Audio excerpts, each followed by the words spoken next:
P&P Tiki's is licensed and insured. Call 352-877-3307 for your very own tiki hut and more. That's 352-877-3307. P&P Tiki's. All right, 25 minutes before 11 o'clock. Thank you for tuning in this Friday morning. Do you know, yesterday we missed it, and I didn't really have a chance to talk about it, but yesterday was the 70th anniversary of the demise, the suicide of Adolf Hitler. Wow. If there was ever a man who lived on this planet who we would cheer at the news of his suicide, it was him. Excellent. However, it wasn't clear exactly what happened, especially not back then. Mm-hmm. And so I thought I would share that with you. But I also have in this time slot, I also have some of the wineries in Florida that I want to share with you as well. Oh, nice. So I'm going to try and do both things. I'll try to just split it up in half, okay? So I'll do the first half about Hitler's demise and then the second half about wineries here in Central Florida. I think you're going to enjoy both segments, I think. I will. The first one for historical or just simply interesting thing. So April 30th, 1945, 70 years ago yesterday, Adolf Hitler and Eva Braun decided they were done. They were gonna end their lives. Mm-hmm. The week after April 30th, 1945, Time magazine ran a list of his, quote, many deaths. In other words, the many theories of Adolf Hitler, and some of them even theorized that he wasn't dead at all. Some said he had actually been killed a year earlier. Some said he was on his way to Japan. One Nazi who was captured actually got it right, telling the world that Hitler, along with his wife, had committed suicide.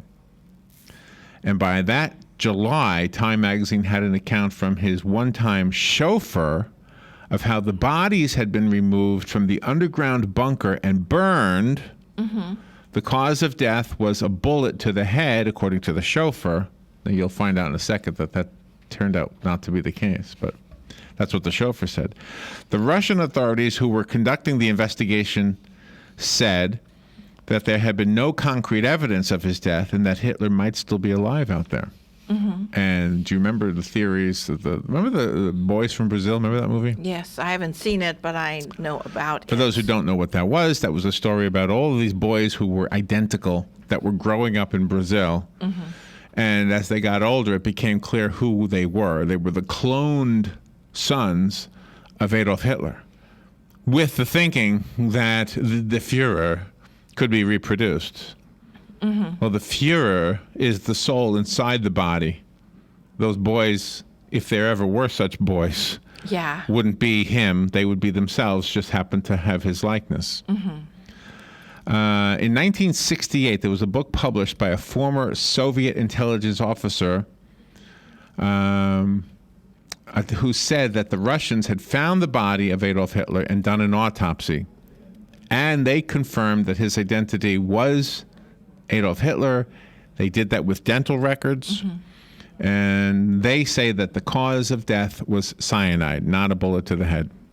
Oh. So, and that was not uncommon back in those days. It was believed that you could just bite on the cyanide pill and drift off into sleep and go on to the next world. In his case, it would have been hell. You would think. We hope. You would assume. Of course, we're not judge. We're not God. We're not ones to judge. But anyway. So, of course, that's not what happens when you bite onto a cyanide pill. You don't just drift off peacefully. You actually bleed from the inside. It's extremely painful. Mm-hmm. And I knew that. And so that's you die a miserable death, which was perfect. Yeah. So he thought it was going to be fine, and it wasn't. In 1945, as the month of May began, which of course I guess it is true that he died on April 30th. It was just not true that he died from a bullet. But anyway, as May began, the end of the war in Europe was finally certain. Allied troops liberating the suffering remnants of people who had been the dictator's targets. His followers cast about for someone to blame. Back then, in many ways, the details of what had happened didn't matter. What mattered was that it was over. So nobody cared a whole lot. Whatever happened to Hitler? But so now, in 70 years later, we we have this story. And if you go on to Time's website, you'll see the details of this. I'm kind of skimming through it. But anyway. Isn't that ironic?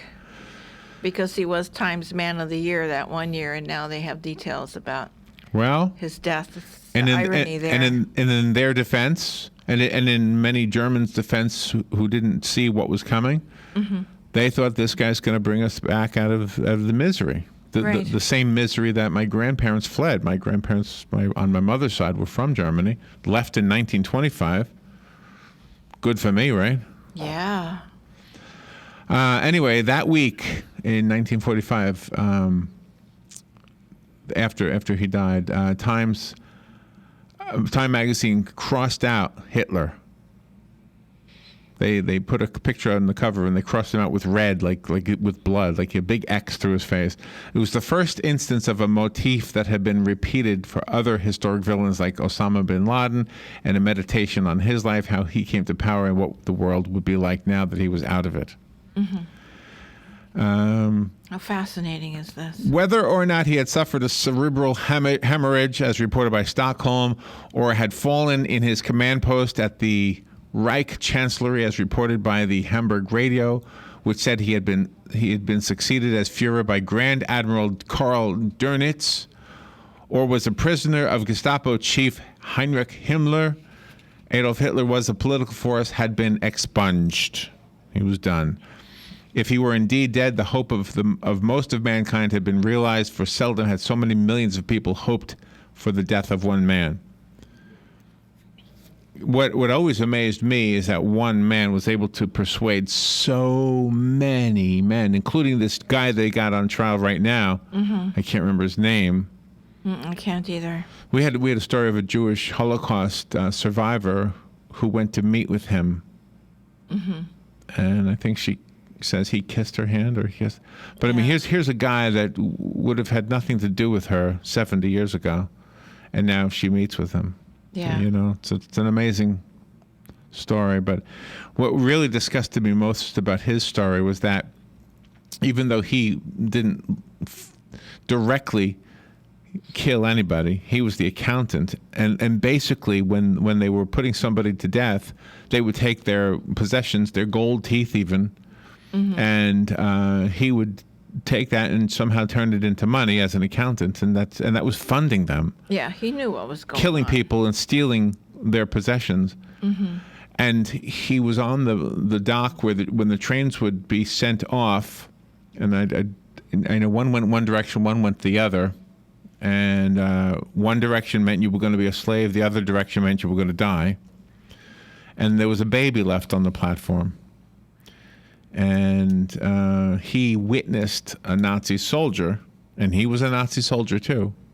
He witnessed the Nazi soldier pick up the leftover baby by the leg and swing the baby against the train car, smashing its head and killing it, and then just tossing it in there like a piece of trash. And the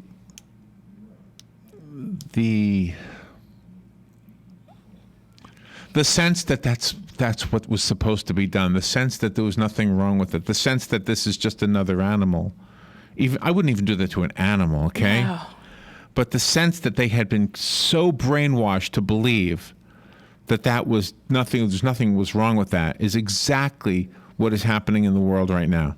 It is exactly what's happening in the world right now. It's happening, and you can point to ISIS. Yes, that's exactly what they think. They're so perverted in their thinking by somebody who has perverted the religion that they embrace, which says nothing of the sort, but they're using it to persuade them to believe these things for somebody else's perverted sense of what this world should look like. The same thing Hitler did. Same exact thing.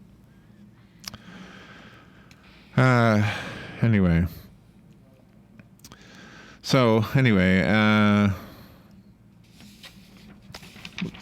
It's kind of crazy for me to even do these stories because I think they're interesting and they're historically significant, but it just bothers me. So We're going to take a break.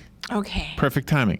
And when we come back, we're going to talk about something a little bit more delightful, a lot more delightful, right in our own backyard. We have some wineries here in Florida, and they're not all just a short drive away, but some of them are.